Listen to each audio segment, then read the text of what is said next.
Hello दोस्तों, नमस्कार। कैसे हो सभी। तो दोस्तों, आज से हम जो है एक टेस्ट सीरीज स्टार्ट कर रहे हैं जो आपकी आगामी परीक्षाएं दोस्तों जो भी हैं। देखिए, क्लर्क वाला एग्जाम है, वीडियो बीपीडीओ है और आपका पटवारी लेखपाल है। जो भी अन्य भर्तियां हैं ग्रुप सी की और लोअर पीसीएस और अपर पीसीएस का जो दोस्तों प्री है, उसमें दोस्तों काफ़ी लाभदायक होगी, क्योंकि दोस्तों ये डेली प्रैक्टिस सेट हम आपको देंगे डेली। अगर आप कमेंट बॉक्स में कमेंट करेंगे कि सर क्वेश्चनों की संख्या बढ़ाई जाए, इस समय जो वीडियो है इसमें जो क्वेश्चन है दोस्तों, एक सेट है दोस्तों पूरा, जिसमें कि आपकी 36 क्वेश्चन है। ठीक है, तो सीरियल वाइज हम देखेंगे और जल्द से जल्द हम वो लेंगे, ज़्यादा समय नहीं लेंगे, क्योंकि आपका सिर्फ हमको क्या करवाना है, रिवीजन करवाना है।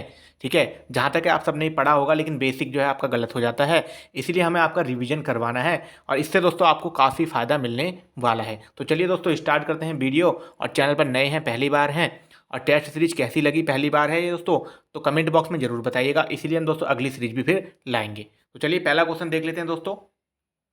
उत्तराखंड में प्रसिद्ध घंटाकड़ का मंदिर किस जनपद में स्थित है। ठीक है, तो ए ऑप्शन है पौड़ी, बी ऑप्शन है टिहरी, सी डी ऑप्शन है आपका रुद्रप्रयाग और डी है बागेश्वर। तो दोस्तों जल्दी से बताएंगे, अपना मन में भी सोच लेंगे और हम आपको सटीक आंसर बता देंगे दोस्तों, क्योंकि ज़्यादा समय हम लगाते नहीं है। तो इसका आंसर हो जाएगा घंटाकड़ मंदिर कहाँ है आपका, टिहरी। ठीक हो गया दोस्तों। उसके बाद नेक्स्ट चलेंगे, पाताल रुद्रेश्वर गुफा स्थित है। ठीक है दोस्तों, पाताल रुद्रेश्वर गुफा कहाँ स्थित है, चंपावत, बागेश्वर, पिथौरागढ़ या अल्मोड़ा। जल्दी से जो है आप अपना क्वेश्चन भी आंसर सोच लिया करें, उसके बाद हम आपको बता ही देते हैं। तो दोस्तों पाताल रुद्रेश्वर कहाँ है आपकी, चंपावत में। ठीक हो गया। नेक्स्ट चलेंगे, उत्तराखंड में सवाली बानू किस खेल से संबंधित है। ए ऑप्शन है volleyball, table tennis, hockey, cricket. तो दोस्तों तीसरे का आंसर हो जाएगा आपका टेबल टेनिस। ठीक है, सवाली बानू का संबंध किससे है, टेबल टेनिस से। उसके बाद नेक्स्ट चलेंगे, दरबार साहिब किस जनपद में स्थित है, बागेश्वर, हरिद्वार, रुद्रप्रयाग, देहरादून। तो चार का आंसर हो जाएगा दोस्तों आपका देहरादून। ठीक है, क्योंकि ये बेसिक चीज़ें दोस्तों सभी को याद होंगी, बाकी डीपली इनके बारे में हम नहीं बता रहे हैं अभी, ठीक, आपको रिवीजन करवा रहे हैं। ठीक है, निम्नलिखित में से आषाढ़ी कौतिक किस मेले को कहा जाता है, बग्वाल मेला, कमलेश्वर मेला, चैती मेला या माघ मेला। तो जल्दी से अपना आंसर सोच लीजिएगा, हम आपको बताते हैं, क्योंकि दोस्तों इससे आपको काफ़ी फायदा मिलने वाला है। तो पाँचवें का दोस्तों आंसर हो जाएगा आपका बग्वाल मेला। ठीक है, आषाढ़ी कौतिक किसे कहा जाता है, बग्वाल मेले को। कमेंट बॉक्स में बताएंगे जल्दी से बग्वाल मेला कहाँ लगता है। नेक्स्ट चलेंगे, जब तक उत्तराखंड में रामनवमी किस आभूषण को कहा जाता है। ठीक है दोस्तों, पहला ऑप्शन है तिलहरी, बी ऑप्शन है इमरती, सी ऑप्शन है पवलिया और डी ऑप्शन है गुलबंद। तो दोस्तों जल्दी से आंसर सोच लिया होगा आपने, तो सिक्स का आंसर हो जाएगा रामनवमी दोस्तों किस आभूषण को कहा जाता है, वो कहा जाता है दोस्तों आपका, सिक्स का आंसर हो जाएगा आपका डी ऑप्शन। ठीक है, गुलबंद। गुलबंद कहाँ पहना जाता है, जल्दी से कमेंट बॉक्स में बताओ। बहुत आसान दोस्तों क्वेश्चन है, लेकिन बेसिक है, कभी कभी ये कंफ्यूज हो जाते हैं। सेवन क्वेश्चन है, परमार वंश का चरित्रहीन राजकुमार कहा जाता है, पराक्रम शाह को, नरेंद्र शाह को, भवानी शाह को या सुदर्शन शाह को। तो दोस्तों सातवें का आंसर हो जाएगा आपका पराक्रम शाह को। दोस्तों ये क्वेश्चन डीपली है, थोड़ा आप नोट कर लेंगे या स्क्रीनशॉट भी ले लेंगे। ठीक है, परमार वंश का चरित्रहीन राजकुमार पराक्रम शाह। ठीक, उसका नेक्स्ट देख लेंगे, अभागा शहजादा कहा जाता है।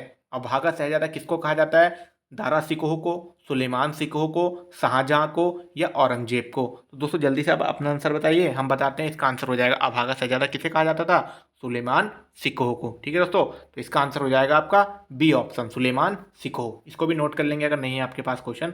उसके नेक्स्ट चलेंगे दोस्तों, पवार शासन काल में सामाजिक व्यवस्था थी, मातृसत्तात्मक, पितृसत्तात्मक, सामाजिक, ए बी दोनों। जल्दी से नौवे का आंसर बताएंगे दोस्तों, आपने सोच लिया होगा। पवार शासन काल में सामाजिक व्यवस्था थी आपकी पितृसत्तात्मक, क्योंकि उस समय इन चीज़ों पर ध्यान ज़्यादा दिया गया था। उसके बाद नेक्स्ट क्वेश्चन दोस्तों दसवा, दसवां क्वेश्चन है, मानेक बुग्याल किस जनपद में है। तो मानेक दोस्तों ए ऑप्शन चमोली, टिहरी, उत्तरकाशी या रुद्रप्रयाग। तो दोस्तों दसवें का आंसर हो जाएगा आपका मानेक कहाँ पर स्थित है, तो मानेक है आपका उत्तरकाशी। ठीक है, और आप अपने भी लगा के रखना कि कितने आपके सही हुए हैं, कमेंट बॉक्स में लास्ट में आप बता सकते हैं। ठीक है, उसके बाद नेक्स्ट चलेंगे, केदार जीव कहते हैं, थल केदार को, बूढ़ा केदार को, ओम पर्वत को या कल्प केदार को। ठीक है, तो केदार जी किसे कहा जाता है दोस्तों, आपने सही आंसर लगा लिया होगा। 11 का आंसर हो जाएगा आपका थल केदार को। ठीक हो गया।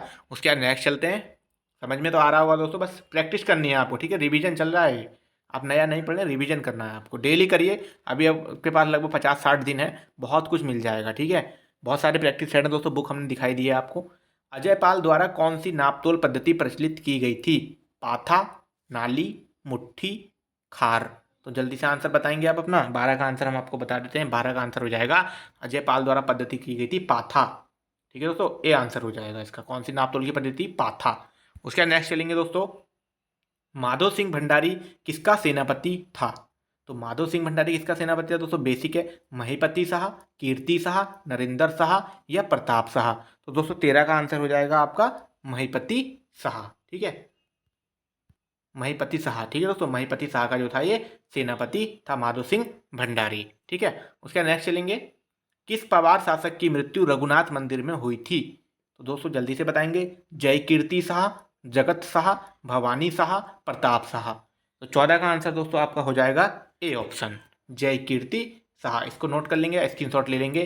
किस पवार शासक की मृत्यु रघुनाथ मंदिर में हुई थी? रघुनाथ मंदिर दोस्तों कहाँ है? कमेंट बॉक्स में जल्दी बताइएगा। जय कीर्ति शाह, 14 का ए आंसर। 15 चलेंगे, नंदा राजजात में किस चंद राजा ने छतोली भेजी थी? थोड़ा डीपली हो जाएगा दोस्तों। सोमचंद, कल्याण चंद, देवचंद, बाज बहादुर चंद। ठीक है, क्वेश्चन क्या है? किस चंद राजा ने छतोली भेजी थी नंदा राजजात में? तो 15 का आंसर दोस्तों आपका हो जाएगा डी ऑप्शन। ठीक है, बाज बहादुर चंद ने। ठीक है, किसने भेजी थी? बाज बहादुर चंद ने। उसका नेक्स्ट है, किस पवार शासक के समय श्रीदेव सुमन की मृत्यु हुई? दोस्तों काफ़ी इंपोर्टेंट क्वेश्चन है, डाउट हो जाते हैं इन चीज़ों में। प्रद्युमन शाह, नरेंद्र शाह, मानवेंद्र शाह या कीर्ति शाह। दोस्तों थोड़ा ध्यान से पढ़ेंगे, किस पवार शासक के समय श्रीदेव सुमन की मृत्यु हुई? श्रीदेव सुमन की मृत्यु का आपको डेट याद होगी। तो 16 का आंसर दोस्तों आपका हो जाएगा बी ऑप्शन, नरेंद्र शाह। ठीक है दोस्तों, उस समय कौन थे? नरेंद्र शाह जी थे। उसका 17वां क्वेश्चन है, किस पवार शासक के दरबार में नवरत्न मौजूद थे? तो पहला ऑप्शन है फतेह शाह, महिपति शाह, पृथ्वी शाह, सुदर्शन शाह। तो नवरत्न किसके में मौजूद थे दोस्तों? 17 का आंसर हो जाएगा आपका ए, फतेह शाह। ठीक है दोस्तों, नवरत्न थे इनके में भी अकबर की तरह। ठीक है, फतेह शाह। उसके बाद नेक्स्ट क्वेश्चन है दोस्तों आपका, चंद वंश का प्रथम शासक जो दिल्ली सल्तनत के सुल्तान फिरोज शाह तुगलक के दरबार में भेंट अर्पित करने गया था। थोड़ा ध्यान से पढ़ेंगे। चंद वंश का प्रथम शासक जो दिल्ली सल्तनत के सुल्तान फिरोज शाह तुगलक के दरबार में भेंट अर्पित करने गया था? लक्ष्मीचंद, ज्ञानचंद, देवीचंद, कीर्तिचंद। तो 18 का आंसर हो जाएगा दोस्तों आपका बी ऑप्शन, वो था ज्ञानचंद। ठीक है, इसने कौन सी उपाधि अपनाई थी? कमेंट बॉक्स में जल्दी से बता दो। ठीक है, क्योंकि हमने काफ़ी पढ़ा हुआ है। उसका नेक्स्ट है 19वां दोस्तों। 18 क्वेश्चन होगा, 19वां है, केदारनाथ आपदा की सच्ची कहानियाँ पुस्तक के लेखक। दोस्तों बहुत इंपॉर्टेंट है ये, काफ़ी बच्चों ने आज पहली बार देख रहे होंगे। Ramesh Pokhriyal Nishank, Shailesh Matiyani, Manglesh Dabral, Ruskin Bond. तो 19 का आंसर दोस्तों जल्दी बताएंगे। अगर आपको पता है तो बहुत अच्छी बात है, नहीं पता है तो लगा देंगे रमेश पोखरियाल निशंक। 19 का दोस्तों ए आंसर हो जाएगा। केदारनाथ आपदा की सच्ची कहानियाँ किसकी हैं? रमेश पोखरियाल निशंक। उसके नेक्स्ट चलेंगे, जलेश्वर मंदिर कहाँ स्थित है? जलेश्वर मंदिर आपका कहाँ है? कर्णप्रयाग, विष्णुप्रयाग, नंदप्रयाग या देवप्रयाग। तो दोस्तों 20 का आंसर हो जाएगा। जल्दी से आपने सोच लिया होगा और आपका बिल्कुल सही है, जलेश्वर मंदिर कहाँ है? कर्णप्रयाग। ठीक हो गया। उसके नेक्स्ट चलते हैं 21वां सवाल, खतड़ुआ त्योहार संबंधित है? दोस्तों आसान है, पशुओं से, लड़कियों से, महिलाओं से, बांदरों से। ठीक है, तो 21 का आंसर दोस्तों आपको सभी को मालूम होगा, ये है आपका पशुओं से। ठीक है, क्वेश्चन परीक्षा में आते हैं, बच्चे इनको गलत कर देते हैं, तो आपको गलती नहीं करनी। खतड़ुआ है आपका पशुओं से। उसके नेक्स्ट है, बिखौती के नाम से जाने जाने वाला त्यौहार है? तो बिखौती दोस्तों बैसाखी, लोहड़ी, दुर्गाष्टमी या दीपावली। तो 22 का आंसर दोस्तों आपको मालूम होगा, तो बिखौती से ही आप ऐसे याद रख लेंगे, बिखौती है और यही हमारा बैसाखी है। ठीक है, ऐसी ऐसी सेम शब्द हैं, इसको ऐसी याद रख लेंगे। उसके बाद नेक्स्ट चलेंगे, कवि चित्रकार मोलाराम चित्रकला की किस शैली के प्रसिद्ध हैं? तो कवि जो चित्रकार मोलाराम जी थे किस शैली के थे? बसौली शैली के, गढ़वाल शैली, गुलेर शैली, कांगड़ा शैली। तो 23 का आंसर दोस्तों आपको मालूम होगा, तो 23 का आंसर हमारे कहाँ के थे? वो गढ़वाल शैली के। दोस्तों समझ में आ रहा होगा, कमेंट कर दीजिएगा। नेक्स्ट चलते हैं दोस्तों, पवार वंश में आय व्यय का अधिकारी कौन होता था? पवार वंश जो था दोस्तों उसमें आय व्यय का अधिकारी कौन होता था? दीवान, मुंशी, फौजदार या मालदार। तो 24 का आंसर दोस्तों आपका हो जाएगा ए ऑप्शन। कौन था? उसको क्या कहते थे? दीवान कहते थे। ठीक है, इसको भी स्क्रीनशॉट ले लीजिएगा। उसके बाद नेक्स्ट चलेंगे, निम्नलिखित में से किस राज्य में नंदा देवी महोत्सव मनाया जाता है? तो उत्तराखंड में, मणिपुर में, बिहार में या राजस्थान में। कुछ बच्चे इनमें भी कंफ्यूज हो जाते हैं, कहीं उत्तराखंड से बाहर तो नहीं मनाया जाता है, तो ऐसी गलती ना करें। तो 25वें का आंसर हो जाएगा उत्तराखंड में। कभी भी अगर ऐसा क्वेश्चन में बाहर के 3 ऑप्शन है और आंसर उत्तराखंड है और उत्तराखंड की जीके में है, तो उसका आंसर सरासर उत्तराखंड ही लगाया करें, ठीक है। कुछ भी कभी भी नया अभ्यारण वगैरह भी रख देते हैं, तो ऐसी गलती ना करें, आंसर उत्तराखंड ही लगाया करें, क्योंकि उत्तराखंड की परीक्षा उत्तराखंड का ही पूछते हैं। नेक्स्ट है, विर्थी जलप्रपात स्थित है मसूरी में, चक्राता में, पिथौरागढ़ में या देहरादून में। तो 26वें का आंसर दोस्तों सभी को मालूम होगा, विर्थी कहाँ पर है, पिथौरागढ़ में। ठीक हो गया। नेक्स्ट चलते हैं, उत्तराखंड का प्रसिद्ध सूर्य मंदिर स्थित है पूर्णागिरि टनकपुर, कटारमल अल्मोड़ा, गंगोत्री उत्तरकाशी, भवाली नैनीताल। तो दोस्तों 27वें का आंसर काफ़ी फेमस है, कटारमल का जो प्रसिद्ध सूर्य मंदिर है वो अल्मोड़ा में है। ठीक हो गया दोस्तों, 27 क्वेश्चन हो गए। अब 28वें पे चलते हैं। मूर्खली है, आभूषण है, पकवान है, त्योहार है या स्थान है। दोस्तों ऐसे क्वेश्चन बहुत आते हैं, तो जल्दी से 28वें का आंसर आपको बता देना है। मूर्खली क्या है, मूर्खली है एक आभूषण जो कहाँ पहना जाता है, उसे आप कमेंट बॉक्स में जल्दी बता दीजिएगा, ठीक है। उसके बाद नेक्स्ट चलते हैं, कुमाऊं का रंगीला बादशाह कहा जाता है देवी चंद, सोमचंद, महेंद्र चंद, रुद्रचंद। ठीक है, तो कुमाऊं का रंगीला बादशाह किसे कहा जाता है। 29 का आंसर दोस्तों आपका हो जाएगा देवी चंद। अगर नहीं पढ़ा था तो स्क्रीनशॉट ले लेंगे या नोट कर लेंगे। कुमाऊं का रंगीला बादशाह देवी चंद। ठीक है दोस्तों, उसके बाद नेक्स्ट है आपका 30वां क्वेश्चन है दोस्तों, उत्तराखंड में उगाई जाने वाली फसलों का सबसे महत्वपूर्ण समूह है। दोस्तों काफ़ी इंपॉर्टेंट क्वेश्चन है। पहले देखेंगे धान, गेहूं, झंगोरा व अरहर। ठीक, बी ऑप्शन है गेहूं, धान, मंडवा व आलू। सी है गेहूं, मंडवा, झंगोरा, आलू।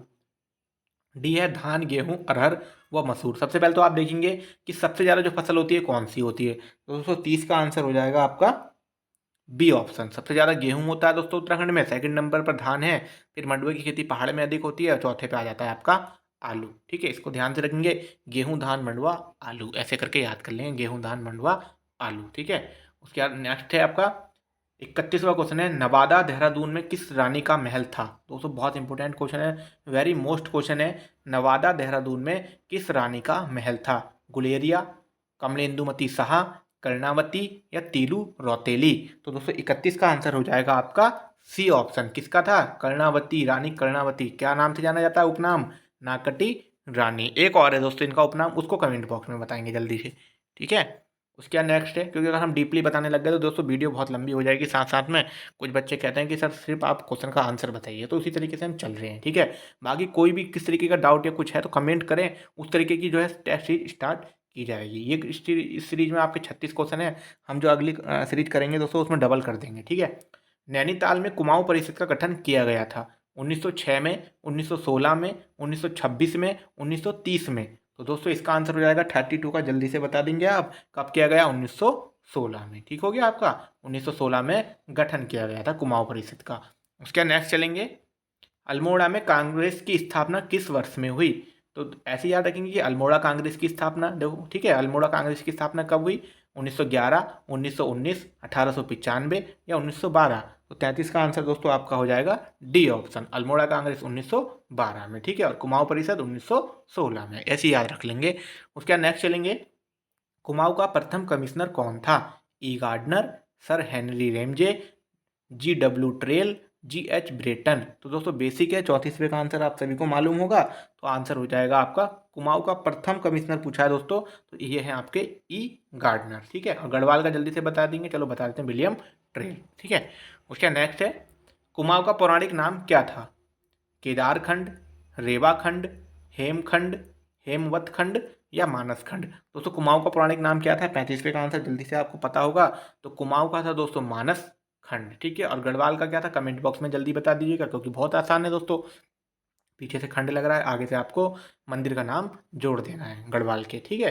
कुमाऊं का मानस खंड और गढ़वाल का कमेंट बॉक्स में बताना है। मल्ल राजा कुमाऊं को किस नाम से पुकारते थे। तो पर्वत डोटी, प्राचीन कुमाऊं, मानस खंड, इनमें से कोई नहीं। 36वें का आंसर हो जाएगा आपका मल्ल राजा, मतलब दोस्तों नेपाल से मतलब था, तो डोटियाल मतलब नेपाल होता है, तो पर्वत डोटी, इस तरीके से भी थोड़ा याद रख लेंगे। तो दोस्तों आज ये पहली सीरीज़ थी। ये जो है दोस्तों अभी आपकी 15 मिनट की वीडियो है। हमने सोचा था कि आधा घंटे की वीडियो बनाएंगे, उसमें डबल क्वेश्चन कर देंगे, ठीक है। ये आपके 36 क्वेश्चन हैं, जो अगर आप कमेंट करते हैं तो सीधे 72 क्वेश्चन पे पहुंचेंगे हम, और जो आपकी काफ़ी लाभदायक होगी। अगर आप ये भी कहेंगे तो हम सीधे 100 क्वेश्चन, मतलब इनका 3 गुना भी कर सकते हैं। 3 छंग 12 और 3 3 9 और 1 10, मतलब 100 क्वेश्चन। अगर आप कमेंट करते हैं तो हम 102 क्वेश्चन का वीडियो भी डेली अपलोड करेंगे दोस्तों। और टाइम भी आप हमें बता दीजिएगा किस टाइम आप फ्री रहते हैं और किस टाइम आप पढ़ना चाहेंगे, क्योंकि दोस्तों ये किताब जो है हमने प्रिंट में लगाई है, बहुत इंपॉर्टेंट हो जाएगी आपके रिवीजन के लिए, क्योंकि आपने क्वेश्चन देख लिए होंगे, बहुत अच्छे क्वेश्चन मिले हैं, ठीक है। और बाकी माइंड में कोई सवाल कमेंट करिएगा। चैनल को अभी तक सब्सक्राइब नहीं किया है तो सब्सक्राइब कर लीजिएगा। मिलते हैं नेक्स्ट वीडियो में ऐसी। धन्यवाद।